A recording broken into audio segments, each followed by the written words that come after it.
আরে ভাই আমার তো এইরকম পড়াশোনা দিয়ে বড় কিছু হবে না, তবে আমার জীবনের লক্ষ্য আছে ডাক্তার বা ইঞ্জিনিয়ার হওয়া।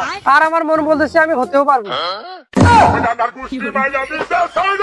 শালা যে পড়াশোনা করে এই পড়াশোনা দিয়ে আবার ডাক্তার ইঞ্জিনিয়ার হতে চায়।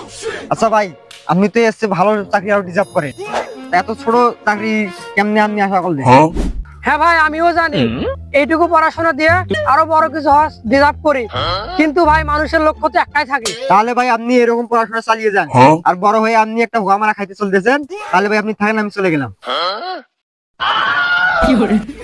উনি আমার ভালো বললো না খারাপ বললো? আচ্ছা যাই বলুক, আমার ভালো লাগছে।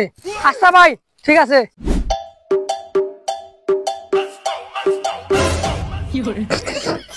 দেখো দিকে জারুর কাম। আরে ভাই আপনি আমার রীতিমতন চমকে তুললেন। আপনি বাগান থেকেই বাগানে কি করলেন? আরে ভাই আপনি কি করেন? আপনার কি লাগবে? লাগবে মানে ভাই কি বুঝাইলো? আরে ভাই আমার দেখে কি আপনার খোর মনে হয়? আপনার থাকি কত নেতা খেতার ছেলে এসে আমার আস্থানায় সাধন করে, আর আপনি কোন সাইডের বা?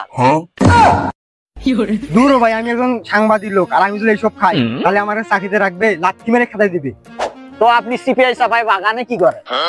আরে ভাই আমি অটো কিনে দাঁড়াইছিলাম রাস্তায়, অটো পেলাম না, এখন বললো যে এই বাগানটা পার হলে নাকি বাজার আছে সামনে, তাই এই বাগান দিয়ে হাঁটা ধরলাম।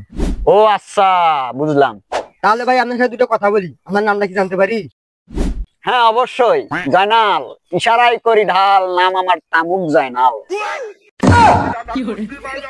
তা তো দেখতেই পাচ্ছি, না চোখ সহ পাশা পর্যন্ত হয়ে আছে লাল। দূর ভাই, আমার দেরি হয়ে যাইতেছে, আপনি যদি খান তাহলে আসেন। আমার আবার চাঁদের দেশে যাওয়া লাগবে, হেলিকপ্টারের তেল শেষ হয়ে গেছে। দূর ভাই, আপনি এই সময়